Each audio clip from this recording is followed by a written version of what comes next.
The oldest human being to ever live was Jean Calment. She was born in 1875 and died in 1997 at the age of 122. Everyone agrees this is the longest a human being has ever existed for? Well, not everyone. Some people say there are others much older than that. Some people say there are humans who have become immortal. Some people even say that they themselves are immortal. Do you believe them? Let's find out. My name is Danny Burke, and this is the top 10 people claimed to be immortal. Starting off at number 10 now, we have Alex Chiu. He is a 46-year-old man who claims to be immortal. How has he achieved that? Through the use of his immortality rings. He invented these small magnetic rings to be worn on people's fingers and toes to ensure that people's cells always heal properly and never die. Apparently, if the cells constantly regenerate, then the person never dies. He says he has modernized ancient Chinese medicine to make immortality accessible for everyone. You can actually buy these rings on Amazon right now, although I don't recommend it.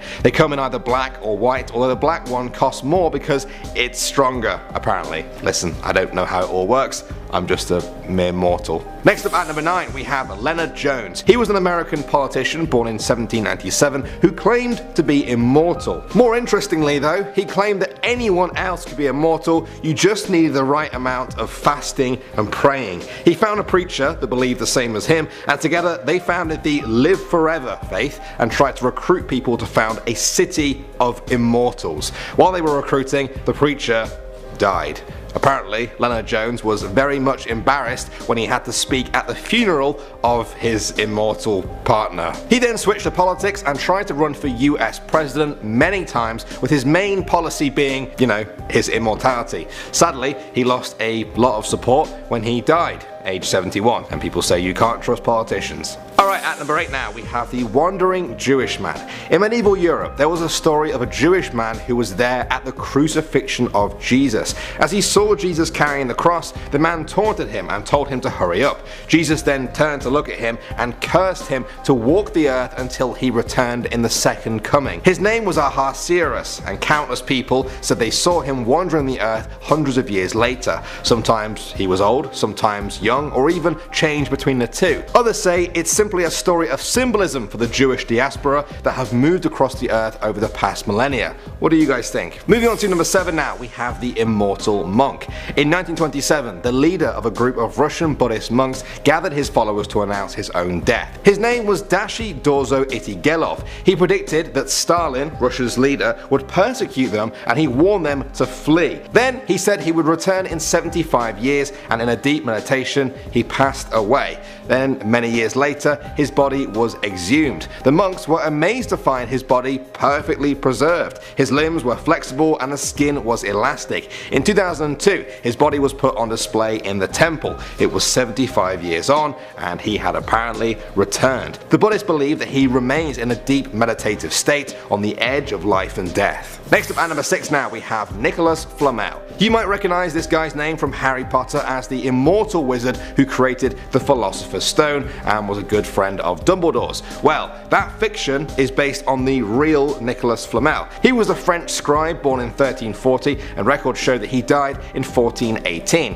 However, hundreds of years later, in the 1700s, stories started to emerge that he was still alive. People said he was an alchemist who had discovered the real Philosopher's Stone and achieved immortality. There are people who believe Flamel faked his own death and went into hiding to protect this powerful artifact from getting into the wrong hands, and that he's still out there today. Coming in at number 5 now, we have Merlin. Merlin was said to be the legendary wizard figure at the court of King Arthur. King Arthur himself is a figure that is steeped in both history and legend. It's often difficult to untwine the two. Merlin was said to be half human, half demon. His demonic side was where he inherited his incredible powers and abilities, but his human side put them to work for good. One of these inherited powers was immortality. Believers in his existence say that you can find sightings of Merlin throughout British history, many hundreds of years after his time with King Arthur. Others say this is just retellings of the same story. The only way to find the truth is to keep picking apart the fact from the fiction. At the number 4 spot now, we have the 3 Nephites. According to Mormons, Jesus visited what is now America after his resurrection.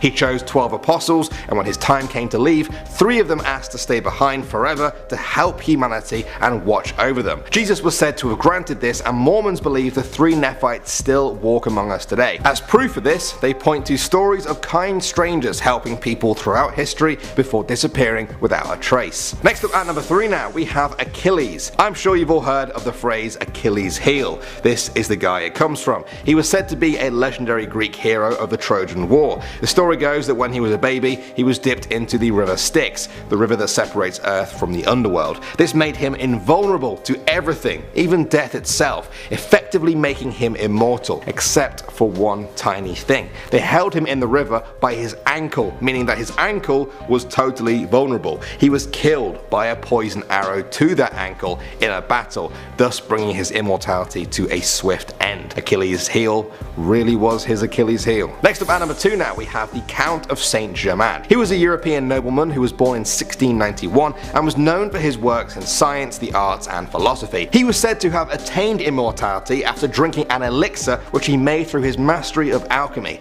He travelled European courts where nobles were astonished to see he had not aged a single day in the 50 years since they last saw him. Many people said that he could live forever, even himself having confessed on at least one occasion to be 300 years old using the secrets of universal medicine. Records show he died in 1784 at the age of 93, but there have been countless stories of his appearance since then, even as recently as the 1970s. Alright, finally at number 1 now, we have Qin Shi Huang. He was a famous Chinese emperor whose dynasty lasted 400 years. Some of the most famous works under his rule include the Terracotta Army and parts of the Great Wall of China. He was said to be so loved by his people that they thought of him as an immortal. This was a prophecy Qin Shi was more than happy to fulfill, and he became obsessed with seeking immortality. On 2 occasions, he sent hundreds of people out into the world to find the legendary elixir of life. Both times were a failure. In the end, he died of mercury poisoning after he ate too many mercury pills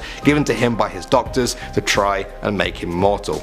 Oh dear. Well guys, I'm not sure how I feel about some of those stories, but you know, there's no smoke without fire. Also, if there are immortal people out there, maybe staying hidden is one of the reasons they've lived so long. Thanks, as always, for watching guys. I hope you have a lovely day wherever you are. My name is Danny Burke, and I'll see you all in the next video.